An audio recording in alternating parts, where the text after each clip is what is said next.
There we go. Thank you so much, Rachel.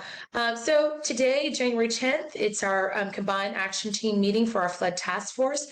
We have a few items on the agenda today, mostly intended to give some final thoughts before we produce the final report for what we've done in this last 15, 18 months. And we will have some open discussion items to really kind of engage each flood task force member to participate with their thoughts on this process thus far. So with that, let's go into our agenda. Sorry, Rachel, could you go back? We'll do our regular introduction so that we can give some detail about how we got here and what we're doing and introduce it for a few folks. The centralized calls for flood and drainage system update. We'll also talk about, like I said, the open discussion on the flood task force items, and then we'll close out with some next steps. Next slide, please. So just to give a little background, the flood task force was established by the DC City Administrator on September 23rd of 2021. Time really does fly. This task force, as it's convened, reports to the Deputy Mayor of Operations and Infrastructure, Lucinda Babers, and the DC Water and DOEE co-chairs. The DC Water CEO is Mr. Gaddis, and then at DOEE we have a change in leadership, but representing this task force is Daniel Connor. We kicked off our meeting back in November 17th of 2021, and all the proceedings of this of any meeting that we have with the Flood Task Force are open to the public. They have been posted on our website, which is dcfloodtaskforce.org, and we've also sent out lots of meeting notices and other ways to encourage the public to participate, and we've had some good participation thus far. Next slide, please. So the task force schedule has been our full task force meets every other month on the third Wednesday. Our next full task force meeting and our final full task force meeting to complete this first year is Wednesday, January 18th. The combined action teams have been consolidated due to overlapping information, so now we're doing just one action team member meeting, and that meets on the second Friday. We rescheduled and changed the time for this particular meeting to accommodate some of the other conflicts that are happening later in the week. So we have had action teams for meetings for residential resilience, and they previously occurred on a schedule, as well as the governance and coordination. So I've been talking about this, but the Flood Task Force has a final report that's due. We've changed the date to February 2023, and that will finalize what we've done thus far from our original kickoff. And the action plans for each category is represented and has detailed information that will be put into content form for this final report. After the final report, the flood task members will meet annually. We're going to track the progress of the action plans. We're going to continue to discuss budgeting and action plan priorities. Next slide, please. So we had 2 action teams, as I mentioned before, and we covered 9 categories. Residential resilience covered items 1 through 4, and the governance and coordination action teams covered action 5 through 9. Next slide. So to get started, we're going to talk about our flood call data display and call routing. And that is Salil Kakar from DC Water. Thank you, Monty. Thank you. Rachel, can we go to the next slide, please? Thank you. So let's start with what we're trying to achieve here. What we're trying to achieve is the box on the bottom, which is a graphical display of areas that are flooding by type of flood and the date they flood. And the reason to do the type of flooding, because not all flooding is the same. You could have street flooding, you could have catch basin backup, you could have basement flooding, and date so that you can do some analyses on the data. This isn't that different than what there is on Open Data Portal, which is a really fantastic data source for anybody to go to and manipulate. And it's a graphical interface as well as data interface. But to get there, you got to have the data.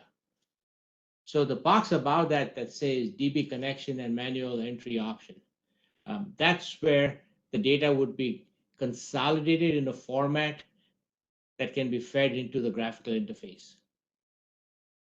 Now, initially, when we started talking about this, there was a lot of discussion, but every agency seemed to be collecting data and processing it a different way.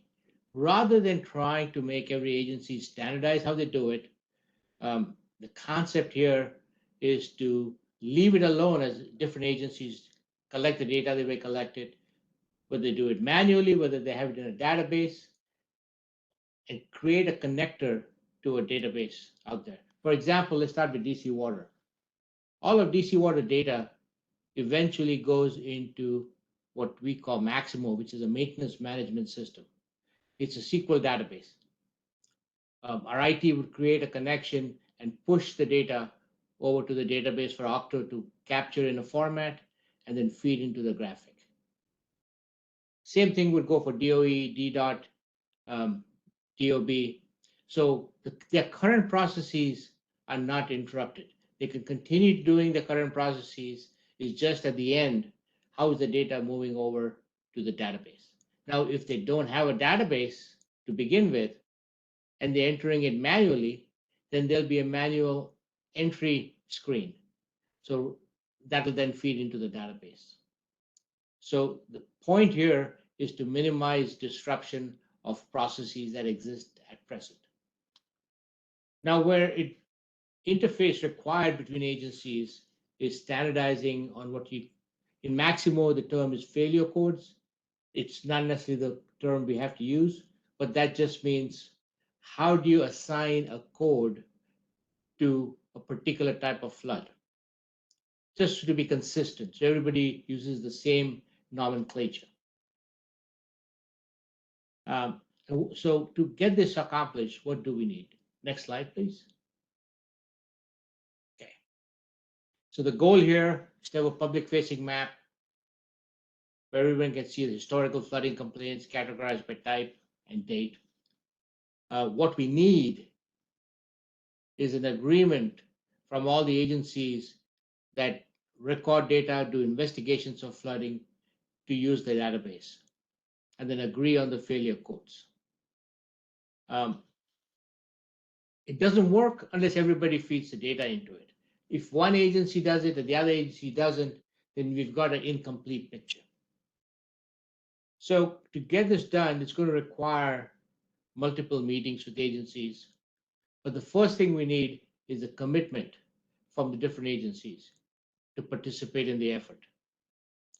And the question on the table, and I'm going to stop right here for the whole group, is do we need a MOA to move forward between agencies, that they will do this, they will share the data, and we'll work together to create a failure code that works for everybody. So I'm just going to pose that to the team, team from DDOT, DPW, DOE, DOB. Any feedback? Good afternoon. So this is Chris Bailey, DOB. The answer is yeah, we're going to need some sort of agreement between the agencies to have that. There are a lot of changing factors on the Department of Building side in terms of address creation, changing, sometimes deletion or removal of those addresses. That it's a huge lift for us to then get that information out. So we would definitely need some sort of MOA. And forgive me, aren't MOAs when money is exchanged? Shouldn't is this an MOU? Should we be looking at? No, MOUs have money. MOAs do not have money. Okay, there we go. Thank you. You got me there, Chris. But Meredith, I appreciate you clarifying that. Right, but I just got confused on that. But we would enter into an MOA so that we could update any address changes, any permit data that is entered that meet the flood hazard rules or flood hazard areas, excuse me, so that you could help develop this chart. Fantastic.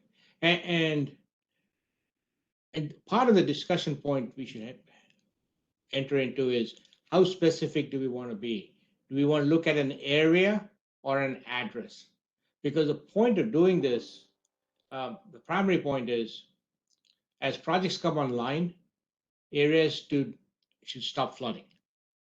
So if there's an area that has a lot of complaints and there's a project done in that area, the goal is to stop the flooding or minimize the flooding frequency. And that's why we want to collect the data, to make sure that any of the projects that we're doing are effective, or where do we need to concentrate the efforts. Agreed. Quick question, would you also need the lots and squares instead of, because sometimes we have addresses that are, the lot and square may be in the flood hazard area, but the address or the actual structure is not. So we would just need some clarifying language of what exact data do you need, and that could be worked out at at a later date. That's a good point, and that's absolutely needs to be worked out. Chris, I appreciate the comment. Any comment from DPW on this? Good afternoon, everyone. This is Melvin Smith, DPW. Hey, Melvin. When we talked internally regarding the benefits of the call, I think that there is definitely a need for us to have an MOA just to talk about what our agreement and participation level would be in terms of the collection of information that feeds into the larger picture. I don't know that DPW has been actively screening or collecting that type of information, but with more detail within the MOA, I'm sure that we can, come to a more clear consensus. Melvin, I do appreciate that. Would you be the initial point of contact or the final one as we go through that discussion on MOA? Just the initial. It would have to go through our internal process, up through the director, in terms of final approval. But in terms of starting it, yes, through me. Excellent. And so, a little quick question, though you may have addressed this, so forgive me, but where would this be housed? Right now, it'll be Acton. Okay. They have the skills and offer to develop it, and DOE has found some financing for them to do that. So if a resident had questions or wanted to see the map, they would go to Octo's website?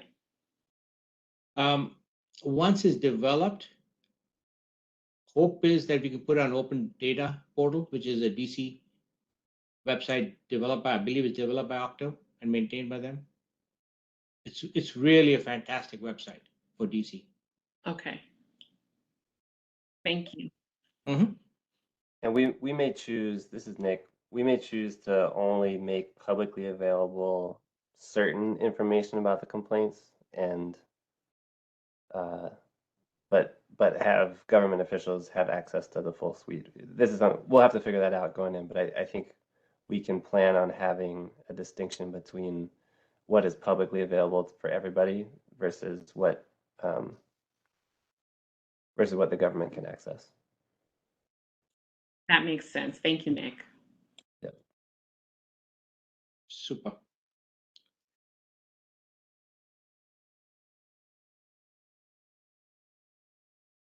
Do we have anybody on from DDOT?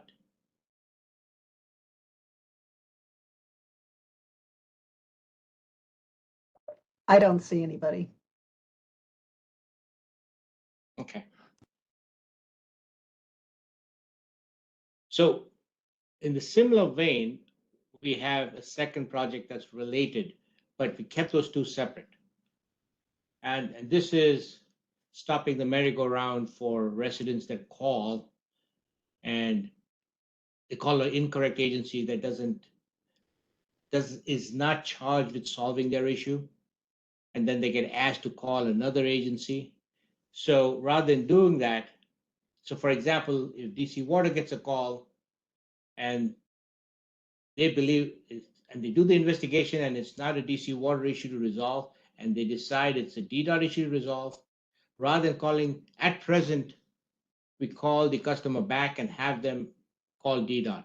Rather than doing that, they would take the information that they collected, so take the information from the investigation that was done, and they put it into what I'm calling here a transfer block, but just a database that would then send it over to DDOT. So and it could go any direction. If DOE gets a call, as they often do, and they decide it needs to go to DC Water, they would do the same thing. They put it into this block and they send it to DC Water. What this is not is an interface with 311. The 311 interface is outside this. This is only for agencies that have received a call that now have to move that call to another agency. And as happens periodically, DOE, DC Water, DDOT may not agree that it's in their area to resolve, in which case that call needs to go through the transfer block to the drainage committee, which is designed to address issues that fall between agencies. So a couple of rules for tracking it. Date, time, agency name that moved the call, so that initiated the move, and then the receiving agency that opened that email. Because this movement between agencies would be via email, just to track when that email was opened. And then the third thing we want to track is the open list of transfers that are just sitting in the middle unopened, which have been assigned to one agency or the other. And anything else that we can talk about in here. But it's just a simple concept so that the customer doesn't have to be called back and they don't have to make second call or a third call. And all the transfers would be done internal. And just with the previous presentation, if you go to the next slide, to get this done, we need an agreement from agencies to use this call transfer block. And again, we anticipate needing multiple meetings to agree on the details. And I'm going to make the assumption here, based on the last discussion, that we also need an MOA in this case. Meredith, Chris, Melvin, do you want to jump in and agree, disagree on the MOA requirement? For DOE, I will agree that an MOA is needed. I think that's the formal mechanism we have to, to document this agreement between the agencies and that we'll share information. I totally agree with that. Also, because there's often change and turnover in different agencies, and you would hate any progress being made to be lost because a person left. So if there's an agreement in place with each agency, then it helps solidify the work that needs to be done more straightforwardly. That's an excellent point. That's voice of experience, Melvin. Thank you. So Leo, I mean, I think potentially these MOAs, maybe this could just be one MOA that deals with both Project A and Project B. That could be. It could be. Yeah. Although I guess we'll see. We'll see. I had a question on, if you go back to the diagram. So Leo, can you just walk through how it works? So let's say DOE gets a call, we do a little investigation, it's not ours, we think it's DC Waters, we put it in this system, and then what happens there? So somebody at DC Water will be notified and open this complaint, and then what? Email box at every one of these agencies that it needs to go to. Yeah. And then it arrives at the DC Water mailbox and somebody looks at it, and then what do they do with it? They enter it into Maximo. Yeah, they would then process it as if it's their own process. As if It doesn't matter where it comes from then. Right. Whether it came from 311, the customer It's called. as if, right, okay. Yeah, as if someone called or, yeah, okay. We're trying not to create a new process and minimize that. Opera asked a good question, which is tracking number. Opera, it's a discussion point we've been having, is how do we keep a track of that? So that'll have to be plugged into that. She also asked, what is the timing on the user point of view? So like for the public, how much time lags between the transfer and the new agency taking action?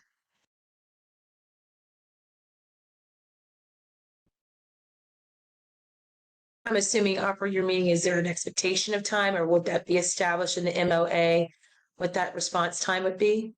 Yeah, so I think that if a customer, I love the idea of someone calling and not having to go through the rigmarole of, oh, well, we don't handle that, contact X, right? So that the parties that are responsible would make a determination on who's responsible, but then what are we communicating to the customer to say, well, we will be back in touch, and is it a day? Is it 2 days?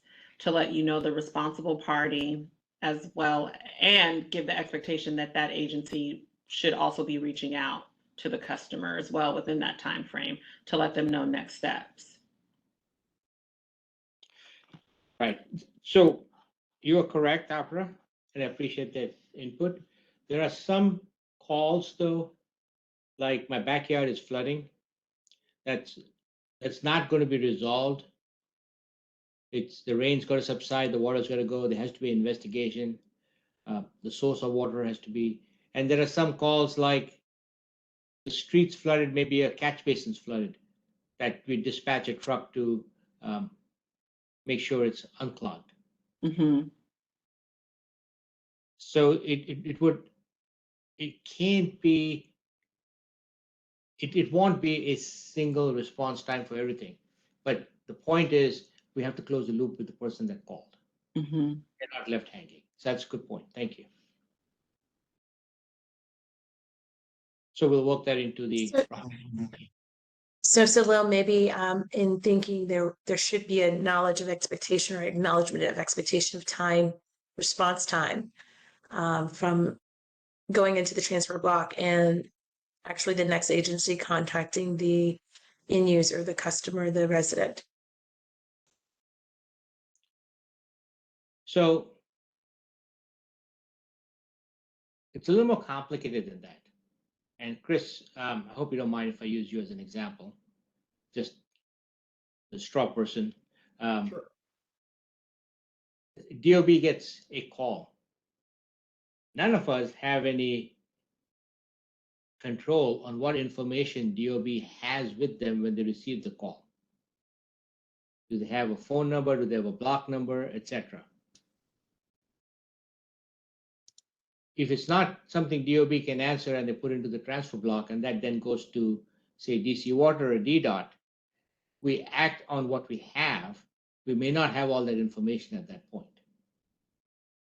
So we have to be judicious in the promises we make.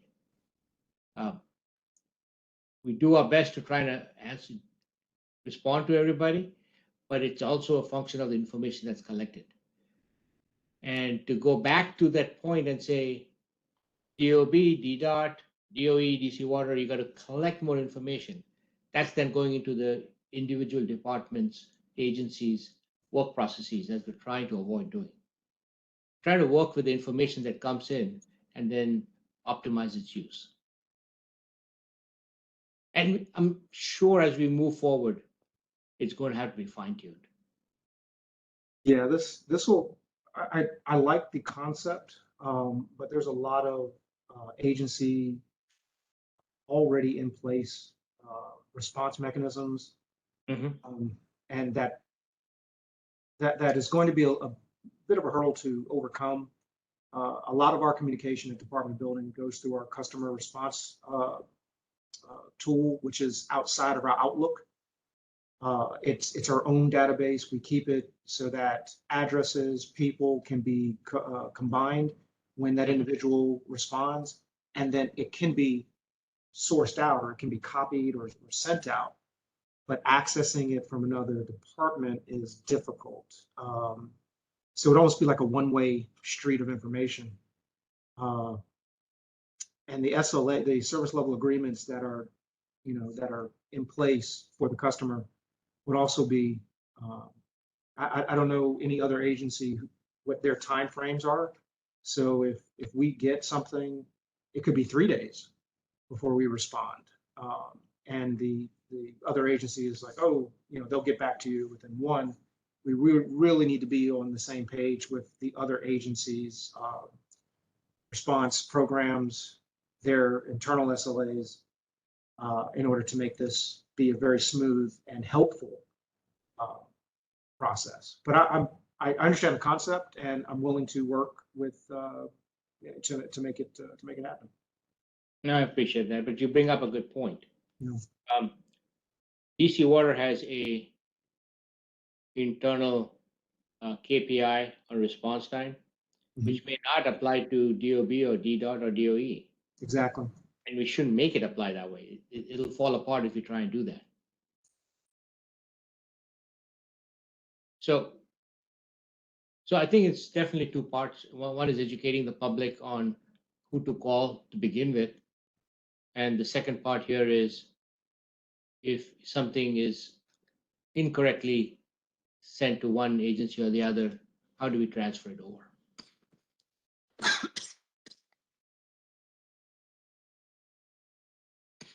Sandra has a question there.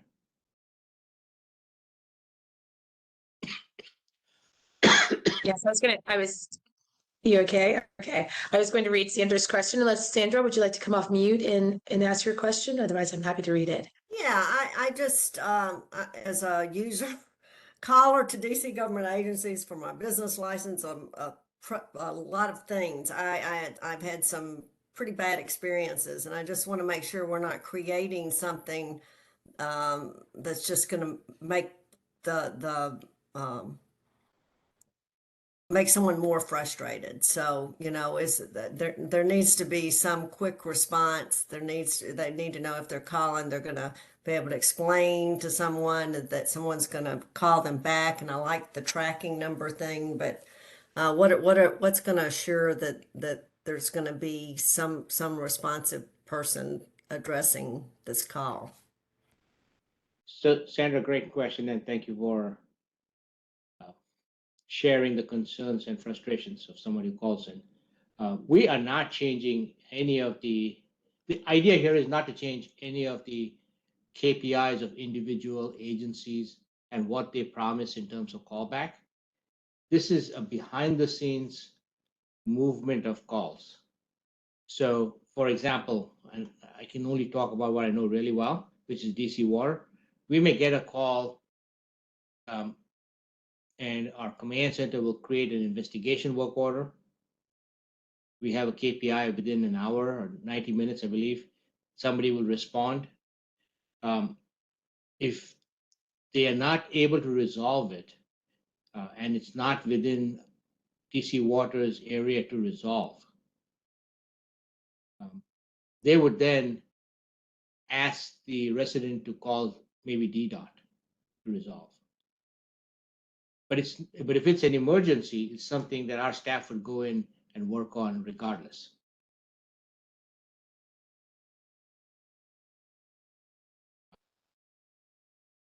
So best response for an emergency is 311. Is that right? Or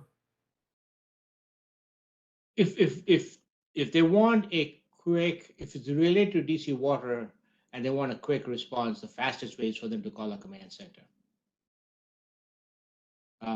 311 does a great job of documenting. We also have a setup where, like after September 10, 2020, we had 400 or 500 calls coming in and overwhelming the system. Those would go, if a command center does not respond in time because there's a flood of calls, we are set up now so that those calls will route to 311. But those are only if there's a flood of calls. Otherwise, the fastest way to address something is to come to our command center if it's a DC Water issue. In this case, what we're saying is that we don't know whose issue it is, right? So customers would be calling and there has to be some investigation as to what the issue is and who's responsible for the issue. So I think piggybacking off of Ms. Knight's question, is there going to be then a set like a standard of what is indicative of an emergency, then just that gets handled right away? Or, So Opera, we're not creating something new. So the current processes need to stay in place. mhm. This is just to catch those items that fall between the agencies. So more than likely, then it wouldn't be an emergency then. Very likely it would not be. Okay, This would not work for an emergency. You are correct. got it. I hate to say it, but there's multiple examples of issues that are sitting out there in the middle with nobody touching it. Right.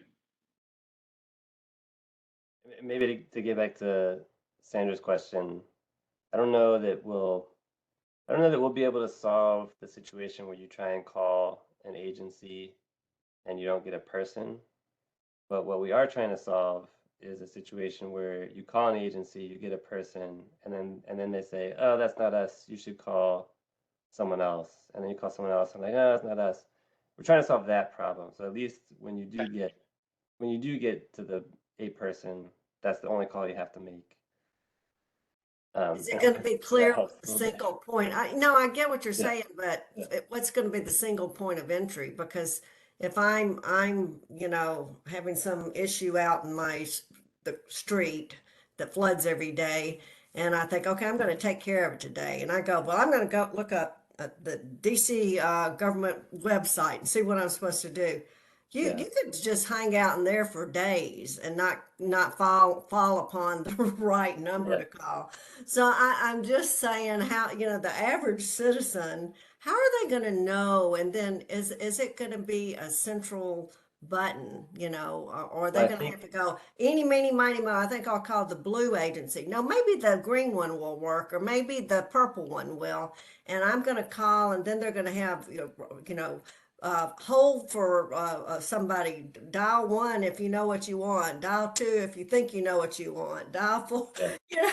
It could just get into this whole. I love the idea of helping and resolving the issues. I just think there, maybe it's a bigger problem with just agency response writ large and not something you can't resolve through this task force.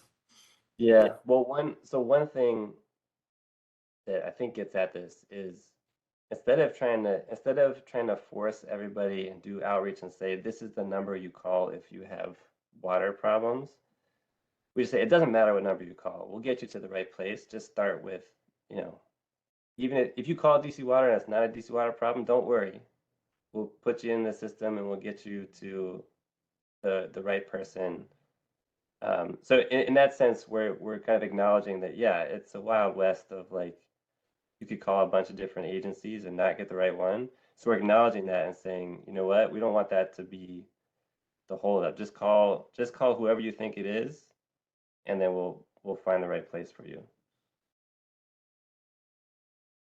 And a good example of that, or one of the examples of that is we get a call that there's groundwater entering my basement. That's not something DC Water would work on. Is groundwater in your basement? Yes, it is a problem. We empathize with you. It needs to be addressed, but it's not something that our forces can go out there and address. So maybe that becomes something for DOE to look at, or DOB to look at, or maybe nobody can help them. Maybe it's just some issue there. But so there's a lot of these questions just come to us, and I'm sure they could similarly come to other agencies that it's not within their purview to address.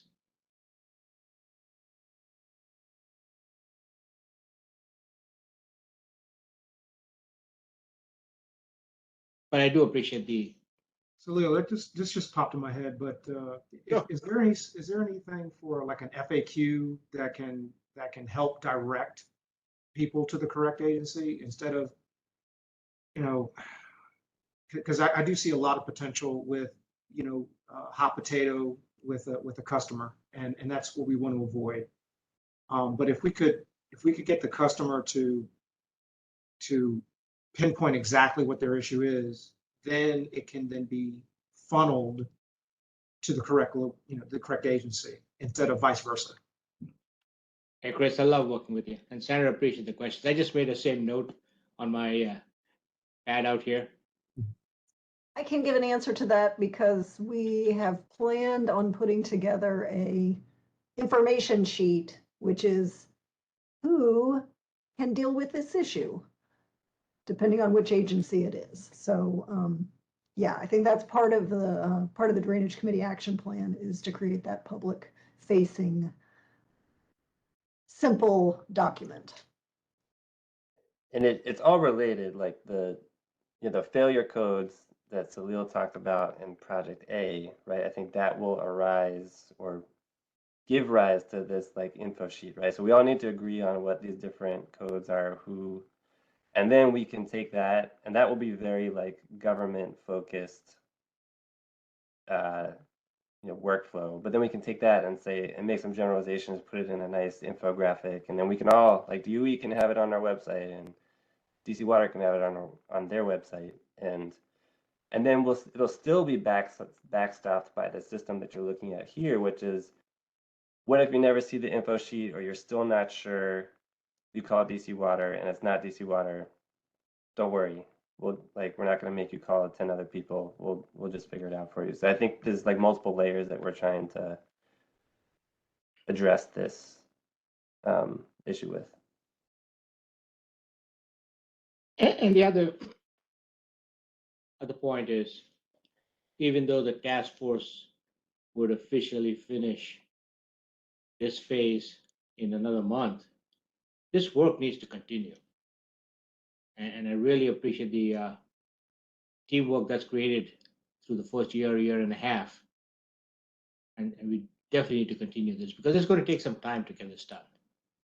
And some of the other ideas that have come through the first year, to actually get them implemented, it's going to take some time.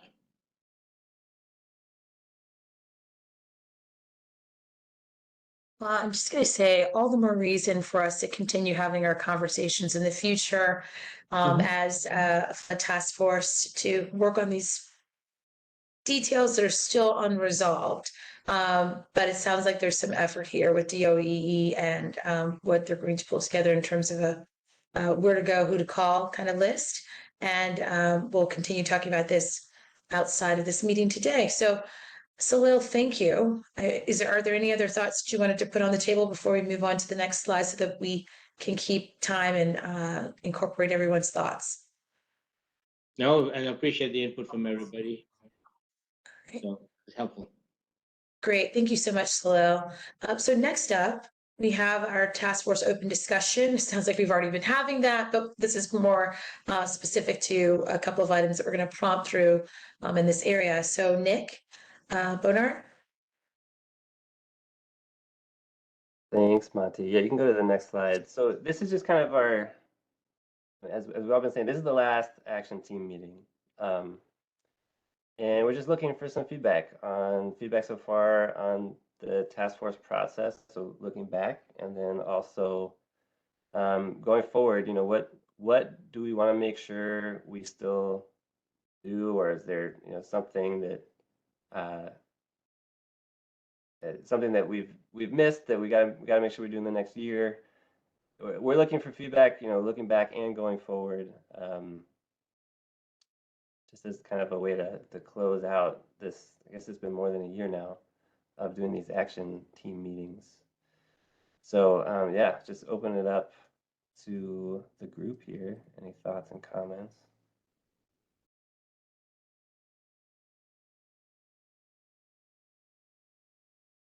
And while everybody's gathering their thoughts, I'll just mention that when we first started the task force, in early iterations had suggested that we have 9 different action teams, one for each of the categories, and that we would somehow meet like those 9 different, once a month or something like that. So I guess you can be grateful that we managed to narrow it down to only 2 action teams.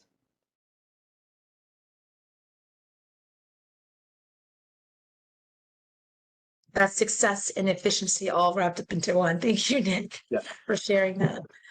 Are there any other agencies that have thoughts on just, it's really just to offer, I know Melvin, you've been very outspoken with things from the internal process over at DPW and how this convening has helped with DPW lean into the conversation about how they're going to approach flooding in the city, and both proactively as well as in response.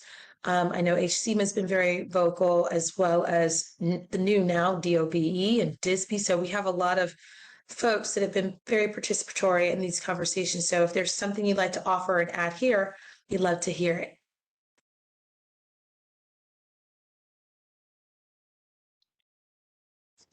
Hi, this is Melvin again. Not much to add, but I will say that I don't know that enjoyment was what the intended outcome was, but I'm really, really happy to be a part of the task force. Had some really, really good discussions in this current iteration of the task force on things that DPW have been looking to do and to solidify. Also making good networking connections on some of the day-to-day responsibilities that DPW has. And so looking at the bigger picture, I think the city is better off. I know that, you know, the work that we've done collectively will make a difference. And so just from that standpoint, I think that there was a lot of good that came out of the task force and the multiple meetings, even though I wasn't a part of it from the beginning. I definitely feel privileged to be a part of where we are today. Melvin, well said. Even in the chat, Opera from DC Water noted to you, Melvin, excellent comment, and it's spot on. Anybody else have anything positive or suggestive for what we should be doing going forward? Any kind of critical feedback in some way that we could, look at the process and learn from? These are the types of things that help us as we can, this core team running the final report, incorporating those thoughts are also some things that can be highlighted and amplified as a critical, critical comments and feedback. So this is Philip from DISB, one of the Phillips from DISB. That's one of the many. I think the process has been good. It's been helpful, to focus on these because we got a lot of stuff going on, and so it's hard to prioritize stuff. But it's easier when you got to go to a meeting every month or so and report out. That makes it a little bit easier. I agree with Melvin that the contacts is a big part of it. Now we know people to reach out to. The insurance stuff, as all insurance stuff seems complicated, even to those of us who deal with it. We're still working on it. But one of the things I think, and I'm not sure what's going to happen going forward as far as a formal task force, but we have identified some other things that we are going to continue to look at, going forward, whether there's a flood task force or not. So I think it has sort of focused our thinking on this as a topic, and we will continue to work on it until there is no problem anymore. It's great to hear. I mean, really strong testimony as to why this flood task force has been productive. And you, Phil, and all the other Phils at DISB have helped us to become experts, or at least, halfway decent in a conversation about insurance. So if nothing else, that's a huge accomplishment. So thank you. It's also noted in the chat, Alfred wrote, what would this group like to see happen next in this work? And I think that that's a great question to consider too with this open discussion.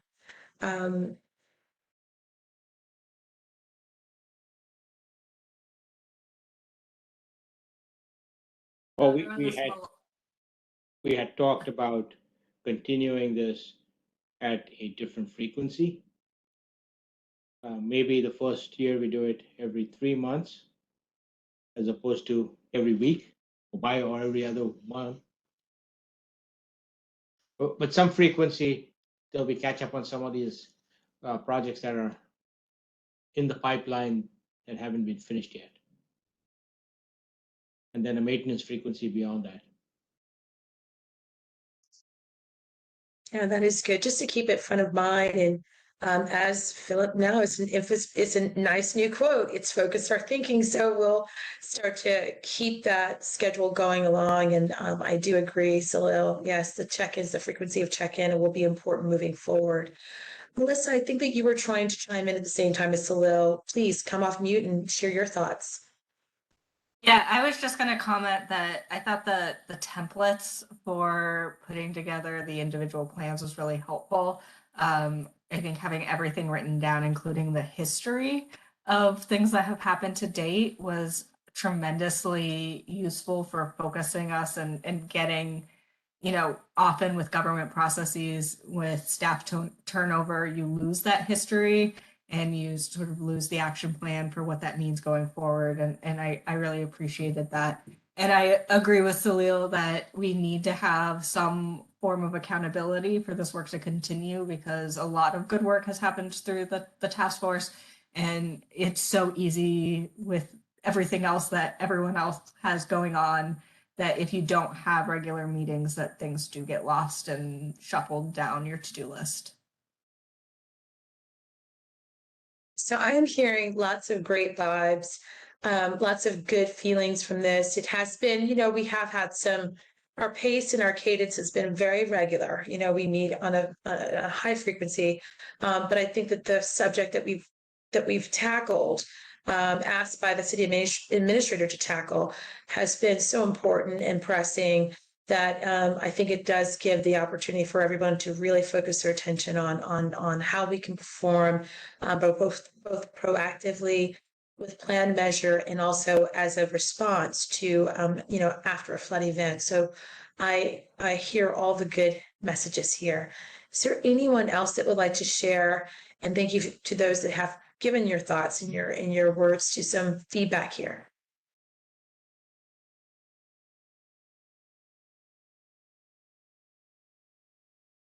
Well, as facilitator, I just want to take a little liberty here just to say that it has been wonderful to work with so many people in the district government that care deeply about their jobs, that have given so much time and effort and creative thinking on how to collaborate and to move this issue forward. I think that we will have a very comprehensive final report, because each agency has done the hard work to lend your perspective on this issue. And I cannot say it enough, and I think that we've said it a few times already, but I can't say it enough, that both DOEE and DC Water have really done the big heavy lift. All the behind scenes work is done by this small team, but mighty smart folks. And it's really not lost on anybody. And we are lucky as a city to have every person that's participating on this flood task force be at the table.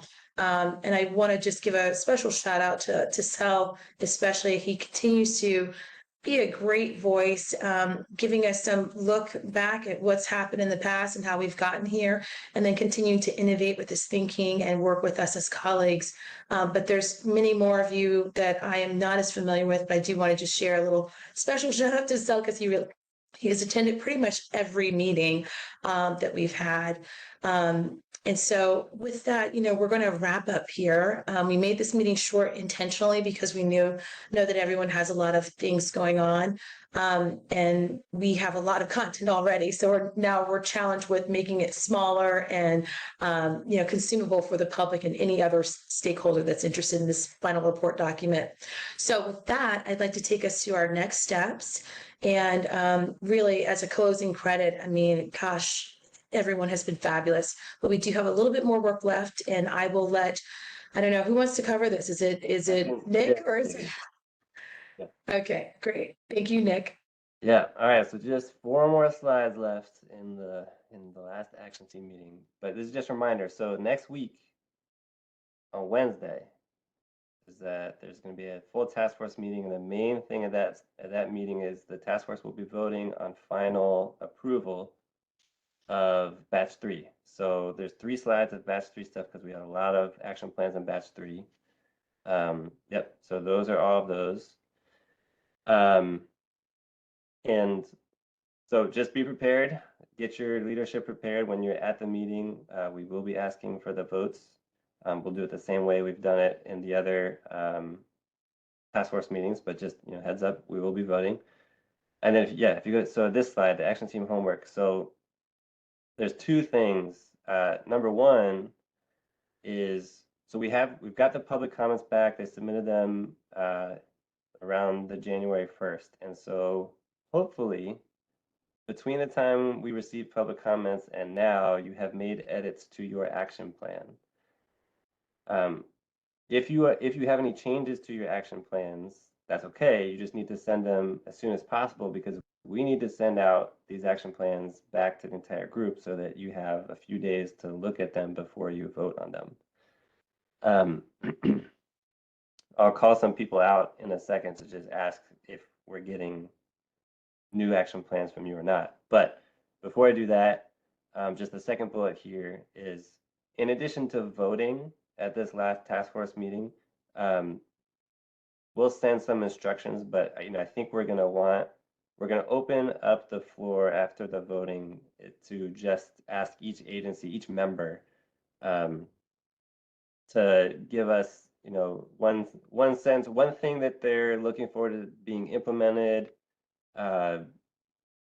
Monty or team, I think there's a couple other prompts that they could do, but basically giving each member an opportunity to say something about the work of the task force and what they'll be working on going forward, or how the process has been for them. So heads up that request is also coming. We'll give some, we'll send all this out in instructions, but just want to give you a heads up here.